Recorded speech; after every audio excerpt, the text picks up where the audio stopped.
What does it look like to choose yourself? That is a question I have struggled with a lot. In fact, when I went back and looked at my journal entries from when I started this project, I asked that exact question.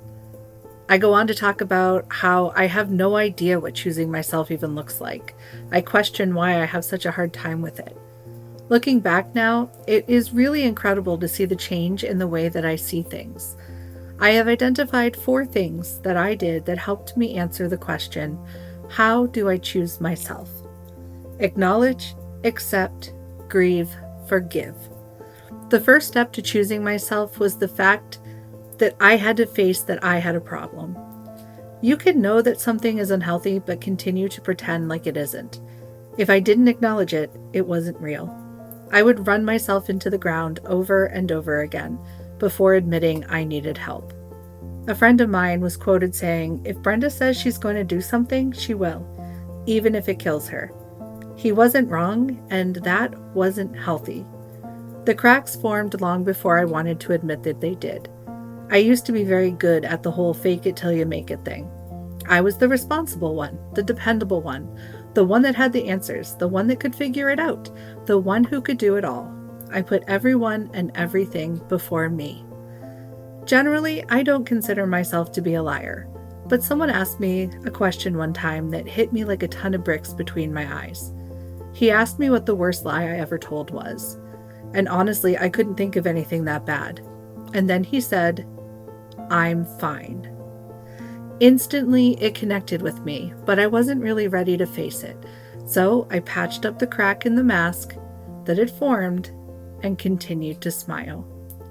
I wore a mask every day of my life for 3 decades, locked inside deeper than I even recognized. I shut down, went on autopilot, and raced through my life. It's easy to avoid yourself if you never stop moving. It's hard to hit a moving target. I think if things had been different and I wasn't forced to face it, that I would still be living that way today. Lord knows I wouldn't have chosen to take this journey willingly. It is really hard. But after going back through my journal from the start of this project, it's like a different person wrote it. It's really incredible.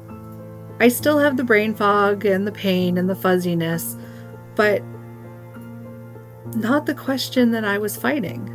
I actually have the answer, and it's wild. It was hard to acknowledge that there was a pattern. I would go, and run myself into the ground, doing X, Y, Z, this, that, and the other thing. Then I'd get burnt out and angry and resentful. I'd either blow up and retreat or just pick up my ball and go home and recharge. I kept that pattern going my whole adult life until my body wouldn't let me anymore. I've always had chronic pain, but just the very mild kind. Over time, as I got older, it would slowly get worse and worse. I'd need to lay down here and there for a day, then it became several days here and there, then a weekend every now and then several weekends, and so on and so forth. Eventually, my body decided to stop for me. When I couldn't outrun myself anymore, literally, I had no choice but to face it. And when I did, I could see now how unhealthy it really was. I had a real problem.